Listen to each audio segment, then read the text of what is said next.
na sa isang sci-fi o Hollywood movie. Ang nasaksihan sa ilang probinsya ng Hilagang Luzon, pasado hating gabi nitong Huwebes.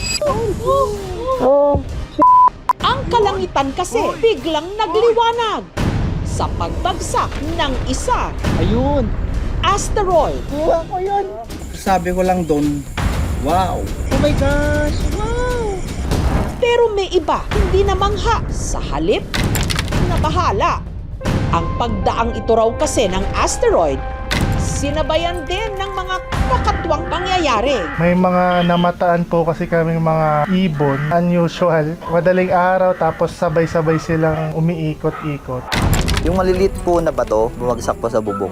Ang pagbulusok ng asteroid, maituturing ba talagang signos o masamang pangitain? Pinapanalangin ko na sana po ay hindi yun mangyayari. Maraming taong maapektuhan. Yun! Uy!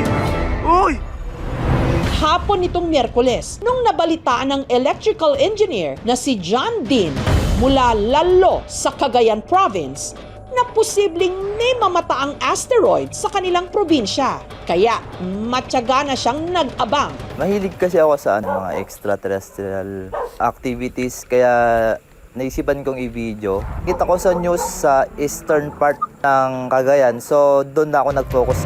At sa ilang oras na paghihintay, eto na ang bumungad sa kanya. Bluish siya, tapos habang lumalayo, nagiging red. Nakakabulag. Overwhelmed. Bihira ka lang makikita ng ganun na natural phenomenon activities.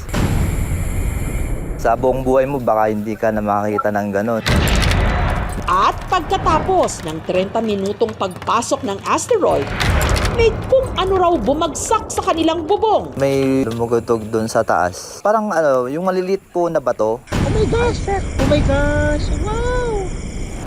Isa rin sa mga nakasaksi sa pagbulusok ng asteroid, si CJ, na nooy nagmumotor mula sa bayan ng Santa Ana, dito rin sa Cagayan. Umitim yung itaas. Bigla nang bumagsak, naka-slow siya na pababa. Pinapanood ko lang siya na nakatulala lang ako. Si first time kong makakita ng ganun. Pero ang kanilang pagkamangha napalitan ng kaba nung biglang May narinig po akong sumabog. na sinundan pa raw ng pagyanig ng lupa. Within 3 to 5 seconds, may mga tumawal na po na aso. Sabihan na pag may mga ganung pangyayari na bigla-bigla, may mga bagyo na parating. Mulan na nung matapos bumagsak. Ang dagat kung saan nila nakitang dumaan ang asteroid, bigla raw nagngalit. Sinabi nila na hindi na sila nakaligo kasi nga yung bigla nang tumaas yung tubig. Pinapanalangin ko na sana po ay hindi yun mangyayari. Maraming taong maapektuhan. Yun! Uy! Uy! Ang magkapatid namang sina Christian at George mula sa Ilagan, sa probinsya naman ng Isabela, sa halip na ma-excite sa balita, Medyo nagulat, natakot. Baka kasi may shockwave, yun po yung iniisip namin. nakadagdag pa raw sa kanilang kaba. Nung ilang oras bago ang pagbagsak ng asteroid, bigla raw naglipara ng mga puting ibon malapit sa kanilang bahay. Napakadami naman nila na paikot-ikot lang po sa area. Medyo eerie, medyo nakakilabot. Gayunman, lakas loob pa rin daw silang nag-abang. Umakyat kami nung mga madaling araw, 1 hour before ng event. Hanggang sa hindi nga sila nabigo. Habang binivideohan nilang pagbulusok ng nakamamanghang liwanag, nakarinig din daw sila ng kakaibang tunog. Parang kulog na medyo disperse po yung tunog na medyo malayo. Sounds talaga ng isang meteor, katulad dito ng isang jet fighter na nagpo-produce na isang sonic boom associated with the shockwave.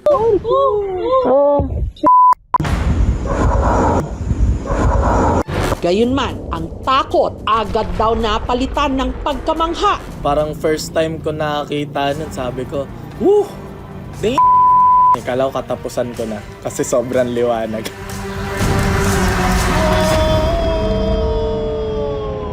Ayon sa Pag-asa o ang Philippine Atmospheric, Geophysical and Astronomical Services Administration, ang bumagsak na asteroid sa ating atmosphere, ang 2024 RW1 na tinatayang nasa 1 metro ang sukat. Isang bagay na katulad dito is very rare. Ang mga bagay na mga bato na yan sa kalangitan, kapag wala pong interaction sa atmosphere ng Earth, kung tawagin po yan mga meteoroid o kaya asteroid. The moment na pumasok po yan sa atmosphere natin, makikita natin siya as a bulalakaw o shooting star. And then we call it meteors. Siyempre, pagpasok po natin sa atmosphere niyan, and so masusunog siya. Kung malaki siya, yung pinaka-nucleus na matitira doon, nakakasurvive. At pag yun tumama sa lupa, yun na magkikreate ng konting crater, tatawagin natin yun, meteorite naman. Ang prediksyon ukol sa 2024 RW1, hapon na ng Miyerkules na iulat ng isang organization. Kaya hindi raw sila agad nakapag-abiso sa publiko. Normally, ay gumagawa kami ng press statement before that. Pero ang nangyari kasi, nung kinumpit nila ang trajectory, ilang oras lang, ay magpo-point of entry na. So ang nangyari doon, ipinakalat namin yung lahat ng mga information. Kaya ang ating mga kababayan ay naalerto ng tungkol doon. Ang 2024 RW1, ika-9 na asteroid na na-detect sa kasaysayan ng ating planeta. Pero ang tanong ngayon, saan kaya bumagsak ang 2024 RW1? Yun nga ang magiging disaster and threat kapag ka medyo malaki at kung sa lupa tatama, kung halimbawa matsyempuhan ka noon. Alam naman natin ang history na kung bakit nawala ang dinosaurs. Pero bihira ngayon yan bihirang mangyari yun. In-expect po na ang 1 meter na ito, na pagka pumasok sa atmosphere natin, ay talagang masusunog na lahat. At kung may nakasurvive man siya, sa dagat babaksak. Pinabulaan na naman ang Pag-asa na ang pagbagsak ng asteroid sa mundo may kaakibat na signos. Ito ay walang kinalaman sa meteorology sapagkat ang ating natunghayan ay astronomical in nature. Kapag ang isang tao ay mayroong isang karanasan na hindi niya kayang ipaliwanag, hahanap ka ng pwedeng maging dahilan. Maski naman yung sinaunang mga civilization. Kapag ang isang bagay nasa kalangitan, ang unang tendency kaagad is something is from a heavenly power. Dahil sa nakamamangha at napakapambihirang phenomenon, ang makakita ng asteroid sa ating kalawakan, hindi nakagulat-gulat. Kung kakabit na rin nito ang kung ano-anong mga paniniwala at kwentong bayan. Sa kasaysayan ng sangkatauhan. Oh my gosh! Wow!